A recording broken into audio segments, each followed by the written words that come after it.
নবীজির ঈদ মিলাদুন নবীর আলোচনা স্বয়ং আল্লাহ সুবহানাহু ওয়া তাআলা রোজ আজলে রুহের জগতে করেছেন। আল্লাহু আকবার বলবেন না?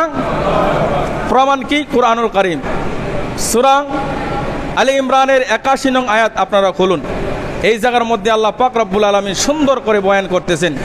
কি বয়ান করতেছেন? আল্লাহ বলেন, ওয়া ইয আখাযাল্লাহু মিসাকান নাবিয়িনা লামা আতাইতুকুম মিন কিতাবিন ওয়া হিকমাতিন সুম্মা জাআকুম রাসূলুম মুসাদ্দিকুল লিমা মাআকুম লাতু'মিনুন্না বিহি ওয়া লাতানসুরুন্না ক্বালা আআকরারতুম ওয়া আখাযতুম আলা যালিকুম ইসরি ক্বালু আকরারনা ক্বালা ফাশহাদু ওয়া আনা মাআকুম মিনাশ শাহিদিন। চিৎকার মেরে বলি সুবহানাল্লাহ।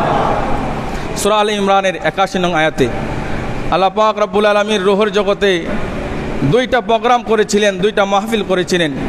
একটা হলো তাওহীদের মাহফিল আর একটা হলো রিসালাতের মাহফিল। তাওহীদের মাহফিলে রূহের জগতে সমস্ত রূহদেরকে আল্লাহ পাক রব্বুল আলামিন ডাক দিয়েছিলেন।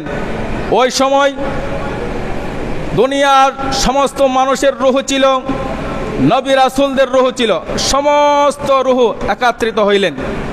সমস্ত রূহ যখন একত্রিত হইলেন, আল্লাহ সমস্ত রূহদেরকে প্রশ্ন করেছিলেন, আলাস্তু বিরব্বিকুম, আমি কি তোমাদের রব নই, তোমাদের প্রতিপালক নই?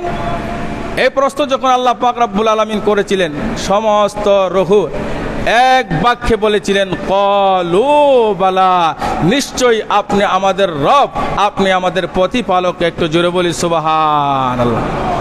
আল্লাহর তাওহীদের মাহফিল, তাওহীদের মাহফিল যখন শেষ হয়ে গেলেন, আল্লাহ পাক রব্বুল আলামিন রিসালাতের মাহফিল, নবীজির আগমনের বর্ণনা দিবেন। ওই রিসালাতের মাহফিলে কোনো আম পাবলিকের রূহকে আল্লাহ ডাকেন নাই, শুধু নবী এবং রাসূলের রূহদেরকে আল্লাহ ডাক দিয়েছেন। একটু জোরে বলি সুবহানাল্লাহ। নবী এবং রাসূলের রূহদেরকে যখন আল্লাহ পাক রব্বুল আলামিন ডাক দিলেন, ডাক দেওয়ার পরে সমস্ত নবী এবং রাসূলের রূহদেরকে আল্লাহ পাক রব্বুল আলামিন বলতে বলেছেন, ওয়া ইয আখাযাল্লাহু মিসাকান নাবিয়িনা, সমস্ত নবী এবং রাসূলদেরকে বলতেছেন, হে নবীরা, তোমাদেরকে আমি আল্লাহ লামা আতাইতুকুম মিন কিতাবিন ওয়া হিকমা, আমি আল্লাহ পাক রব্বুল আলামিন তোমাদেরকে কিতাব দান করব এবং হিকমত জ্ঞান দান করব, তবে শর্ত আছে। একটু জোরে বলি সুবহানাল্লাহ।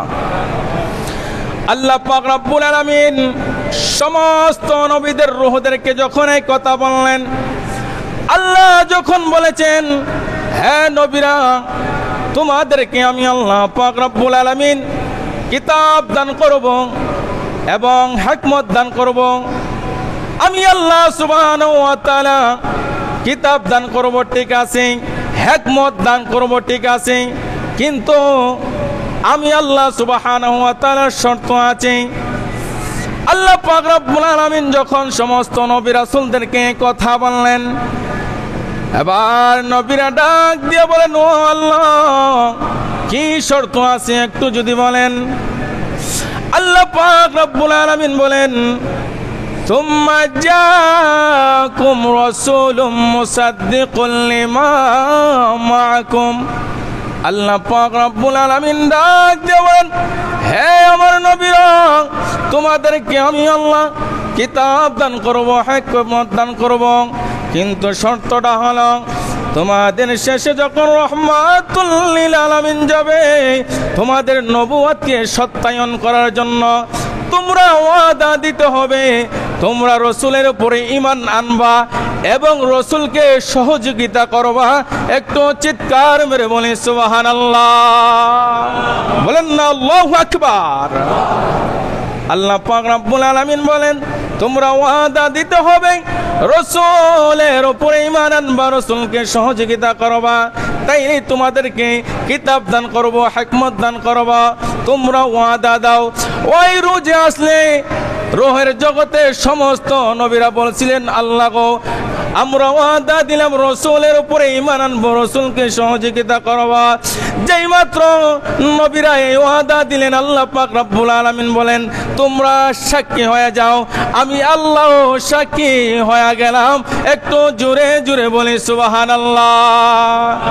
মুসলমান বুঝে থাকলে বলুন, এই আয়াতের মধ্যে নবীজির আগমনের বর্ণনা আছে না নাই? জোরে বলুন, আছে না নাই? এই আগমন শব্দটাই হলো মিলাদ। সুবহানাল্লাহ বলবেন না? তাইলে মিলাদুন নবীর আলোচনা কে করেছেন? জোরে বলুন, কে? আল্লাহ। মিলাদুন নবীর আলোচনা যদি আল্লাহ করে থাকেন, এই সুন্নতে ইলাহি আল্লাহর সুন্নত আমাদের পালন করার প্রয়োজন আছে না নাই? আরো জোরে বলুন, আছে না নাই? এই জন্য আমরা মিলাদুন নবী উদযাপন করি। আল্লাহু আকবার বলবেন না? এইভাবে যদি বর্ণনা করি ঘন্টার পর ঘন্টা চলে যাবে।